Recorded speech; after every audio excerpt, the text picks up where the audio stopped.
Hello again. It's kind of the end of March, and here's socks, which is if I'm not mistaken, a quarter of the way through the year already, which is unbelievable. I thought I would, since we're nearly at the end of the month, talk about my favourite books so far. I don't know how many books I've read all in all this year. Somewhere I've got a list. I always keep a list of everything I read. And my current reading list is somewhere. It's over there somewhere. But I have picked out my favourites. Are you going to help, Socks? There he is. Actually on camera today. That's good. Right. Uh, in order, I think. Kind of in order. The first thing I read that I loved this year was Paul Zindel's The Pigman, which I've talked about. I think I've talked about most of these already in different videos. This is a teenage novel, a young adult novel, before that genre was ever really in existence. This kind of creates the genre. It has teenagers behaving badly and getting into something that has terrible repercussions, and it's all about betrayal and guilt and wonderful, emotive, meaty stuff like that. Terrible cover. Thank you, whoever did this. Um, I do have uh, the book about the book rather than the sequel, The Pigman and Me by Zindel, about the true life stuff that went into it, which I've put to one side and I'm looking forward to reading. Also in January, I read my first John Ronson book, The Psychopath Test, which is a mind bending non-fiction book, completely compulsive from the first page. He's a really beguiling narrator, and you follow him anywhere and everywhere, and the people he talks to, and the things he gets into. He gets way over his depth, talking to maniacs and killers and criminals and experts all over the world. And I found this attempt to account for madness and start starting to think that everybody's crazy. Yes. Socks really wants to have his say in this video. Um, I found it completely compelling, and I want to read more of him. I have ready on my to be read pile The Men Who Stare at Goats, and I'll hopefully get to that soon enough. What next? February.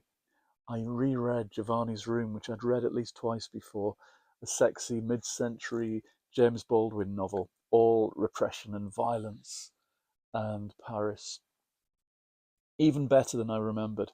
It's short and deep. That's how I describe it. Um, and tragic, of course, as queer novels had to be at that time. Um, Unfortunately. And it made me think of all the Baldwin books I've read, and there's lots of them, and the biographies. And I think I found something new about him that I want to read, and I forget what that was. Okay, next was a book club book, Ordinary Thunderstorms by William Boyd. Something that, where's he going? On the floor now.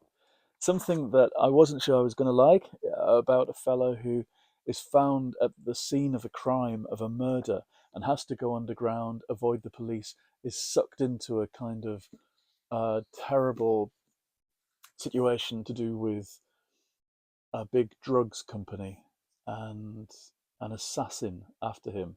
It sounds so cliched and so um, TV movie ish. Except it being William Boyd, you believe every word of the characters, even when the characters are a bit cliched. And he tries to write about Londoners and poor people and people of different races. And sometimes you're kind of cringing a bit. Page 99, I've got marked down as an example. It's when he's talking about the Shaftesbury estate, this council estate, and he gives you all kinds of descriptions of the austerely sculptural buildings and stuff about the architect. I don't know if he's made up or not. A kind of Bauhaus architect, maybe he is. The shaft in certain lights could still appear severely impressive, hard-edged, volumetrically imposing, a triumphant melding of form and function as long as you didn't look too closely. Then, he says, Mouse, of course, was thinking none of these thoughts as she plodded up the stairs to her flat L on level 3, unit 14. She was tired. She had drunk a lot of alcohol and had snorted many lines of cocaines over the last 6 hours or so, as well as performing a variety of sexual acts with two men. What were their names? So this hopeless prostitute who's doomed in this book, spoilers, um, is trudging home, and it's that bit. Mouse, of course, was thinking none of these thoughts as she plodded up the stairs, and it's what in the end makes me distrust the writer and the book, in that he's saying he, as omniscient narrator, has access to this knowledge about architecture and all that stuff, whatever that's worth, that the character doesn't. He's kind of looking down upon her world, literally and figuratively. Of course, he says, she was thinking none of these thoughts. Um, and that kind of disappoints me, I suppose. It speaks of a kind of writerly condescension, which annoys me, but also convinces other people of the kind of literariness of a novel. If it has that touch of very English condescension about it. Having said all of that, I still loved this. I thought it was gripping. The best bits were about how this fella manages to rebuild his life in a new shape. The worst thing about it was that condescension, but also at the end, the poor dog. I thought the dog was going to be rescued. I think I've talked about this before. I'll go on about it forever, but it perfectly sets up the rescue of this poor dog at the end, which doesn't happen. Another nicely plotted novel, The Girl on the 88 Bus by Freya Sampson, her second novel. I read the first one last year, and she's someone who has just started in the last couple of years, and they are light romantic comedies, really, focusing on relationships, platonic relationships, friendships between uh, across generations, the stuff that people need to learn from older people, and the places they bump into them on buses or in libraries. Um, it's about the places that our lives touch other people's lives and the importance of that. I think the great romance of coincidence and living in places where you can meet people. Interestingly, she started publishing during lockdown, and that had its effect on I think on her writing. Maybe I'm overstating that, but this vision of a world in which you can, run about the city on buses and meet people, and is something that presumably couldn't happen while she was writing it. I wonder, I wonder about the effects of things like that on people's work. It's a kind of romance of uh, living in the world, bumping into people, and that's what novels are about: bumping into people, lines and lives crossing over. What else? That's one, two, three, four, five, and my sixth book is the one I finished yesterday. Adam Neville's Last Days, his third novel, from I think about 10 years ago, 12 years ago.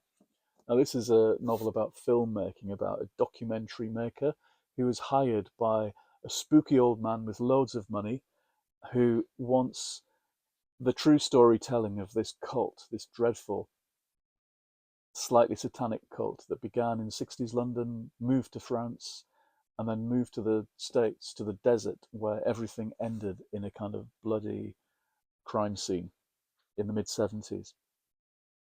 And so this narrator. He's not the narrator, is he? But it's the lead character, Kyle, and Dan, his cameraman, go to these locations and they meet the surviving people from this cult, and deaths are starting to occur. The survivors are starting to be picked off, and then they start seeing ghosts and things on the film, and hearing voices and hearing terrible noises in the night, and they realize they're getting into something too deep.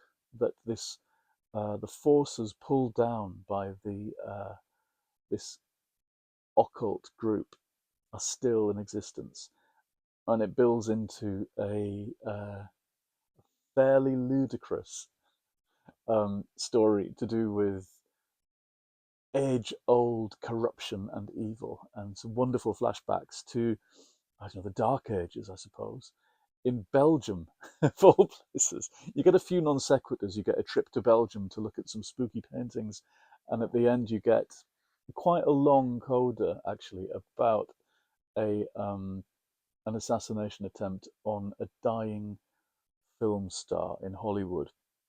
It all makes sense as you read it. It's quite a long book, um, about 550 pages of constant action, neurosis, and discomfort.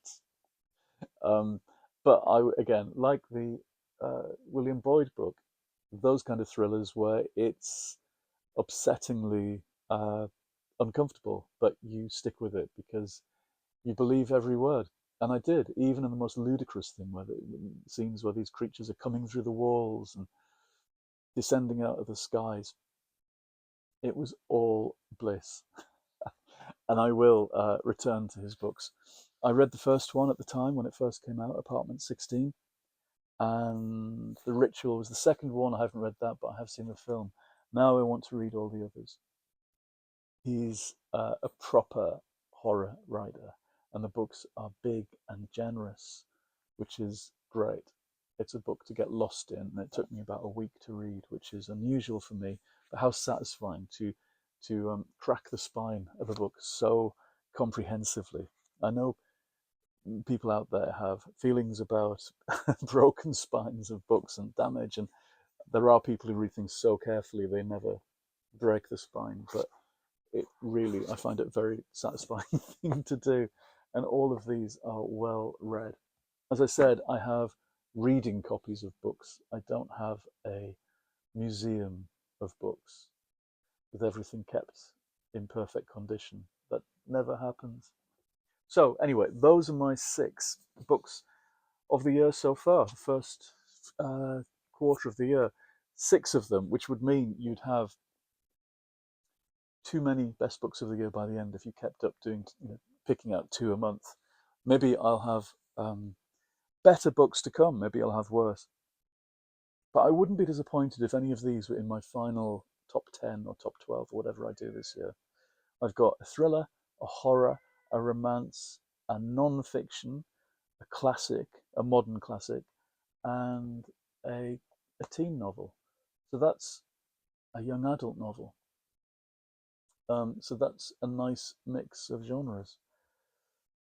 I suppose my usual themes of things that leap out are to do with friendship and betrayal. They're all there in in these books, in that the William Boyd character is divorced from everybody he knows, but makes new alliances with people he meets in a world he's propelled into.